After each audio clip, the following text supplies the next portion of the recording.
Oxidaciones biológicas. Bioenergética. Las actividades de los seres vivientes requieren continuo aporte de energía, la síntesis de componentes celulares, el transporte de sustancias a través de la membrana, contra gradientes de concentración, la contracción muscular, el movimiento de cilias y flagelos.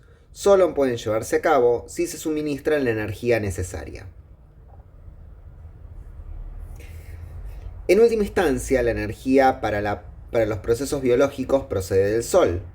La energía lumínica es captada por pigmentos existentes en los vegetales y en algunos microorganismos y transformada mediante la fotosíntesis en otras formas de energía, principalmente química, utilizable para la síntesis de sus propios componentes, hidratos de carbono, lípidos, proteínas, etc.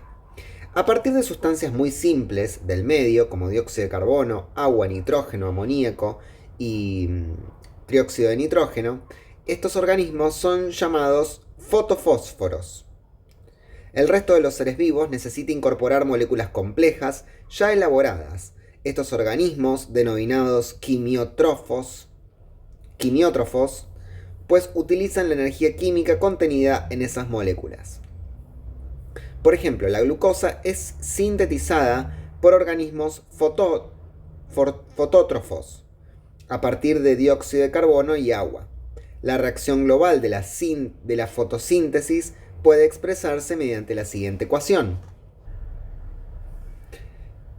La reacción es 6 moles de dióxido de carbono más 6 moles de agua, da 1 mol de glucosa y 6 moles de oxígeno. El dióxido de carbono y el agua se transforman en un compuesto de mayor contenido energético, la glucosa. Los 2870 kJ necesarios para sintetizar una molécula gramo de dexosa, o sea 180 gramos, son provistos por la radiación solar. La glucosa ha incorporado 2870 kJ por mol, que pueden ser aprovechados por organismos capaces de degradarla y de utilizar la energía liberada en el proceso. El ATP es el principal intermediario de alto contenido energético. Tanto las transformaciones de la energía lumínica en seres fotótrofos como el aprovechamiento de la energía química de los quimiótrofos exige la formación de compuestos intermediarios especiales de alto contenido energético, los cuales actúan como reservorio y transformadores de la energía a utilizar en la realización del trabajo químico, osmótico, mecánico, etc. en la célula. En todos los seres vivientes, el principal compuesto intermediario rico en energía es la adenosina trifosfato, ATP.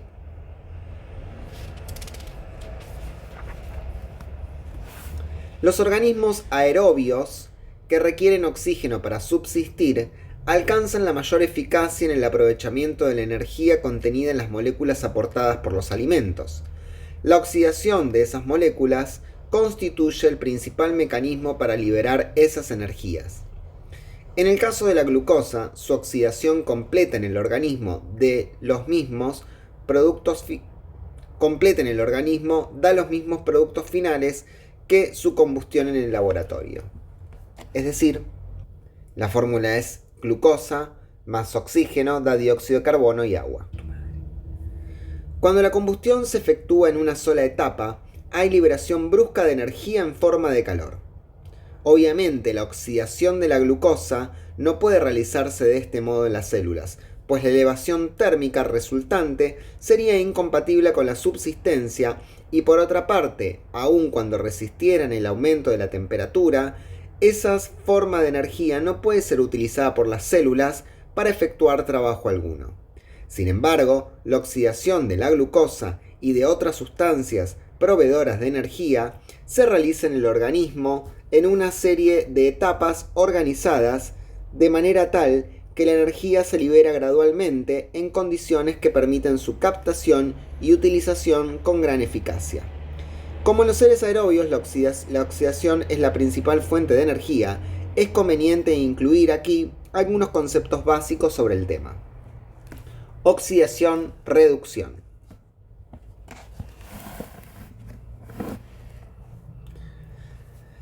Inicialmente, concepto de oxidación y concepto de reducción.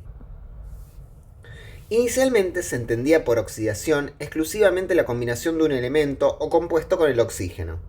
Fenómeno inverso, es decir, la pérdida de oxígeno por parte de un compuesto, era llamado reducción. Por ejemplo, un trozo de hierro dejado a la intemperie reacciona lentamente con el oxígeno del aire y forma óxido férrico. Se dice que el hierro se ha oxidado. La reacción puede representarse como, hierro más oxígeno molecular da óxido de hierro. Cuando se quema el carbón en presencia de oxígeno se produce anhídrido carbónico, o sea, dióxido de carbono, con una reacción que es carbono más oxígeno da dióxido de carbono. Se oxidó. El carbono se ha oxidado. Este tipo de proceso, que transcurre rápidamente con gran desprendimiento de energía, calor y luz, recibe el nombre de combustión. El óxido cuproso, en presencia de oxígeno, se convierte en óxido cúprico. La reacción cobre-oxígeno del óxido cuproso es de 2 a 1 en el óxido cúprico y de 1 a 1. El segundo compuesto posee proporcionalmente más oxígeno que el primero. Vale decir, el cobre se ha oxidado. La reducción es el proceso inverso a la oxidación. Se consideraba equivalente a la pérdida o disminución del contenido de oxígeno de un compuesto. Por ejemplo, el óxido férrico, en presencia de hidrógeno, forma hierro libre y agua. Entonces tenemos óxido férrico más hidrógeno, da hierro libre y agua. El hierro ha perdido el oxígeno al cual estaba unido en el óxido férrico, por lo tanto se ha reducido. Nuevos aportes experimentales obligaron a extender el concepto de oxidación. Se comprobó que un elemento o compuesto también podía alcanzar el estado considerado como oxidado, no solo por la adición de oxígeno, sino por la sustracción de hidrógeno. Como por ejemplo, ácido sulfídrico más ácido nítrico da azufre atómico más óxido de nitrógeno más agua. En esta reacción, el azufre del sulfuro de hidrógeno o ácido sulfídrico, al convertirse en azufre libre, no ha ganado oxígeno pero ha perdido hidrógeno. Esto equivale a la oxidación. Por otra parte, puede reducirse un compuesto por adición de hidrógeno. Oxidación implica la pérdida de electrones. Si se analizan los ejemplos precedentes desde el punto de vista de los intercambios electrónicos entre los elementos participantes, se tiene reacción 1. El oxígeno posee 6 electrones en su nivel de máxima energía. Para conseguir la configuración estable necesita ganar 2 electrones. El hierro puede ceder 2 electrones o 3 electrones de su combinación con el óxido férrico. El hierro cede 3 electrones que son captados por átomos de oxígeno, el cual es más electronegativo que él. Reacción 2. Cuando estamos en la oxidación del carbono, cuando el carbono se oxida a dióxido de carbono, se establecen enlaces covalentes polares. En estos enlaces, los electrones están más próximos al oxígeno, que es más electronegativo que el carbono. Hay transferencia relativa de electrones del carbono y de los oxígenos. Reacción número 3, en la oxidación del óxido de cobre. El cobre en el óxido cuproso se une al oxígeno por un enlace covalente polar simple en el cual el par electrónico está más próximo al oxígeno. El cobre ha cedido un electrón al oxígeno. En el óxido cúprico, el átomo de cobre cede 2 electrones al oxígeno. Al pasar de cuproso a cúprico, el cobre ha perdido un electrón más. Reacción 4. En la desoxidación del hierro,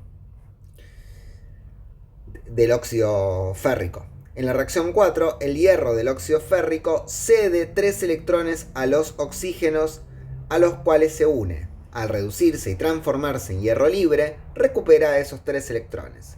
Reacción número 5. reducción del ácido sulfídrico o sulfuro de hidrógeno. En el sulfuro de hidrógeno, el azufre está unido al hidrógeno por enlaces covalentes polares en los cuales los electrones son atraídos hacia el azufre. Al convertirse en azufre libre, este pierde esos electrones, por eso se reduce. Por eso se oxida. En todos los casos expuestos se comprueba cambios electrónicos en los elementos oxidados o reducidos, que se puede generalizar del siguiente modo. Todos los elementos que se oxidan pierden o ceden electrones. Los elementos que se reducen ganan electrones. De este modo surge una nueva definición de los procesos de óxido-reducción. La oxidación importa una pérdida de electrones, o sea, la oxidación implica una pérdida de electrones, mientras que la reducción implica una ganancia de electrones. Si se hace reaccionar hierro y cloro, se puede obtener cloruro férrico. En este caso, se forma un compuesto con enlaces iónicos, el cloruro férrico. El hierro cede 3 electrones y se convierte en el ion férrico, y los 3 electrones perdidos por el metal son captados por los átomos de cloro, que se transforman en iones cloruro. El hierro se ha oxidado y el cloro se ha reducido. He aquí un ejemplo de oxidación y reducción que transcurre sin participación de oxígeno ni de hidrógeno. Solo hay transferencia de electrones desde un elemento al otro. Conviene destacar que oxidación y reducción siempre van acopladas, pues toda reacción en la cual un elemento se oxida, simultáneamente hay otro que se reduce. Los electrones cedidos por los elementos deben ser aceptados por otro, pues los electrones no pueden quedar libres. Por ello se habla de reacciones de óxido-reducción o reacciones redox. En una reacción redox, el elemento oxidado es el agente reductor y el reducido es el agente oxidante. Potencial de reducción. Si en un tubo de ensayo se coloca solución de sulfato de cobre, de color azul, con un trozo de zinc metálico y se calienta suavemente, la solución pierde su color. Desaparece el zinc y se forma un depósito de cobre metálico. Porque es sulfato de cobre más zinc da sulfato de zinc más cobre. El cobre se encuentra oxidado en el sulfato de cobre como catión cobre más 2. Al pasar el cobre metálico recupera 2 electrones. Se ha reducido con respecto a su estado anterior. Por su parte, el zinc metálico, al desplazar el cobre en su unión con el sulfato, pierde 2 electrones, es decir, que se oxida. La reacción inversa no se produce. El cobre es incapaz de ceder los electrones al zinc y desplazarlo a sus combinaciones. Los electrones solo pueden fluir de un elemento a otro si el primero tiene mayor tendencia a cederlos que el segundo.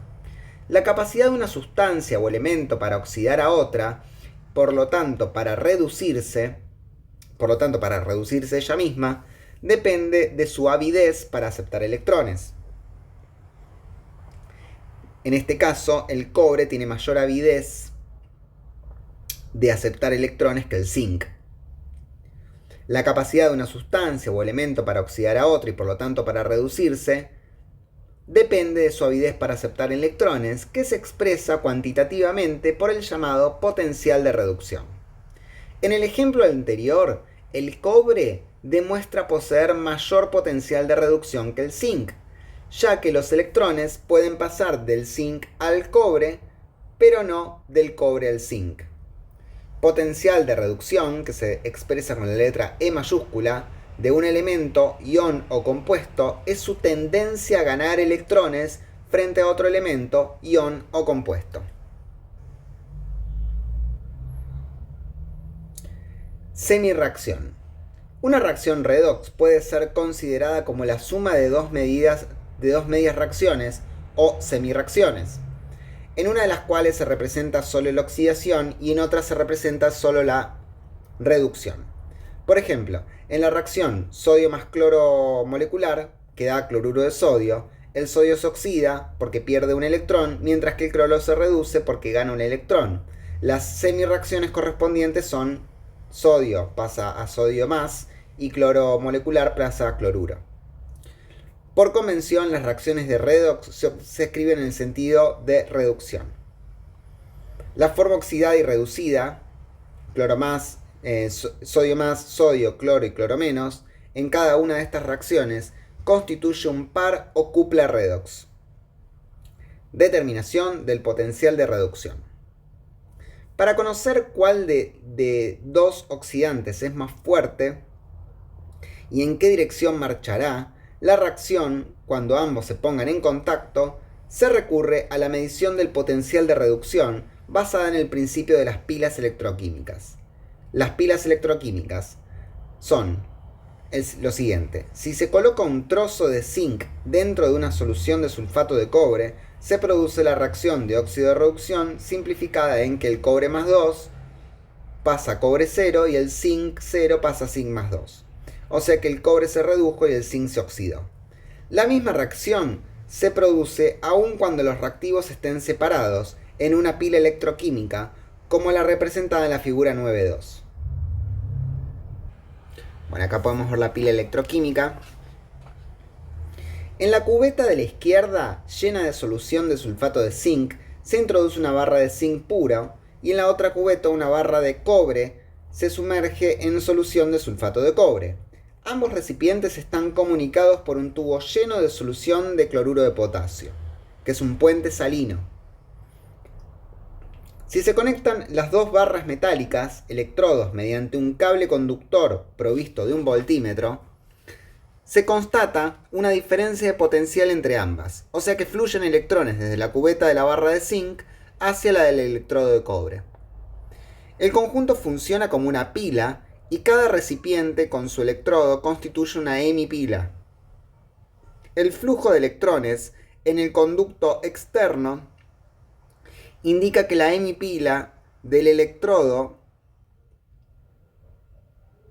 de cobre los atrae más fuertemente. El zinc de la barra se disuelve, libera iones zinc más 2 en la solución de la cubeta. En cambio, sobre el electrodo de cobre se deposita más cobre metálico.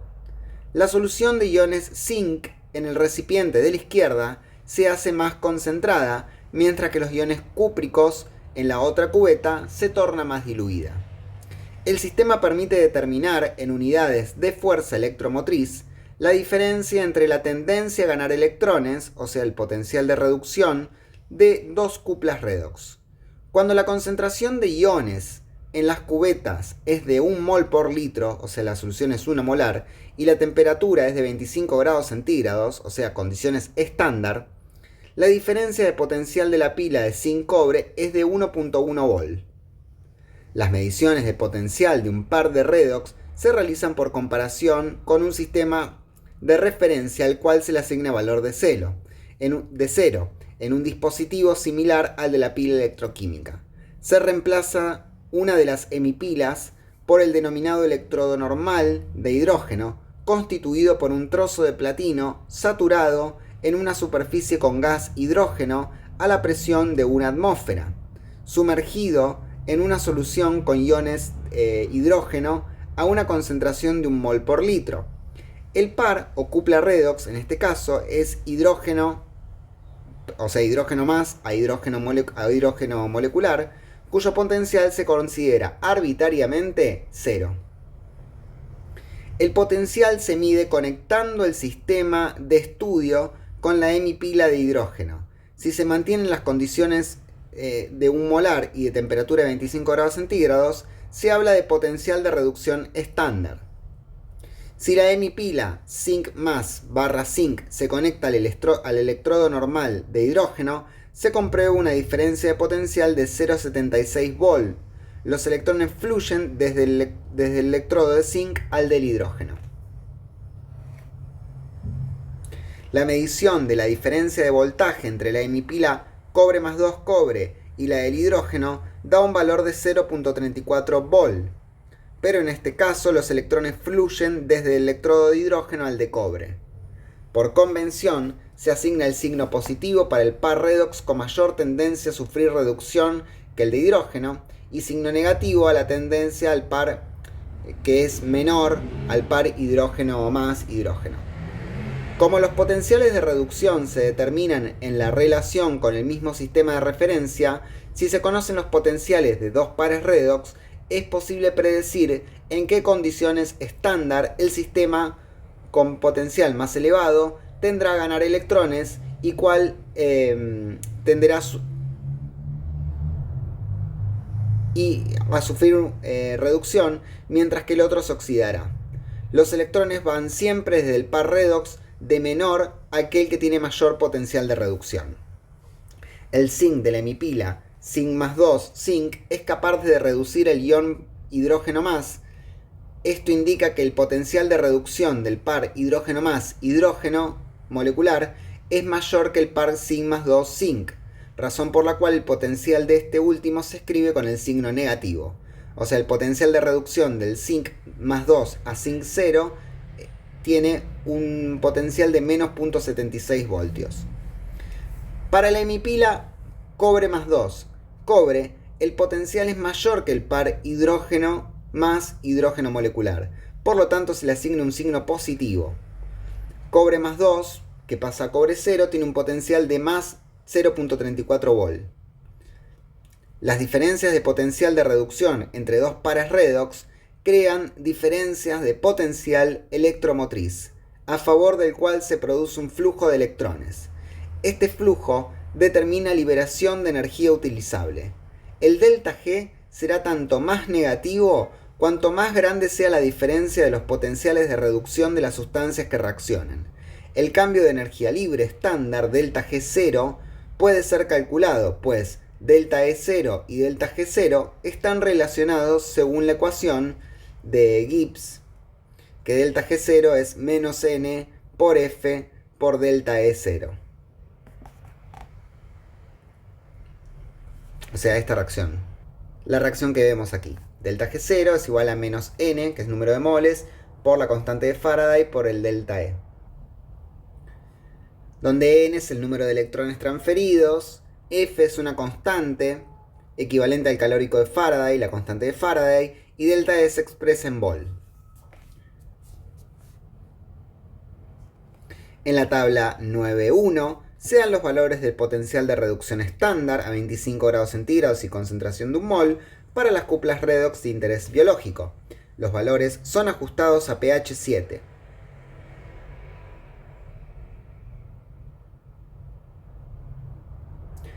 A este pH, que es más próximo al fisiológico, el potencial de reducción para el par hidrógeno más hidrógeno molecular no es 0, sino menos 42 volt. La concentración de protones no es 1 molar, sino 10 a la menos 7 molar. Los valores de la tabla 9.1, que veremos, los valores de la tabla 9.1 corresponden a sistemas en los cuales las concentraciones de las formas reducidas y oxidadas son iguales entre sí, 1 molar. Si la concentración de la forma reducida es mayor que la oxidada, el potencial de reducción se hace más negativo y viceversa.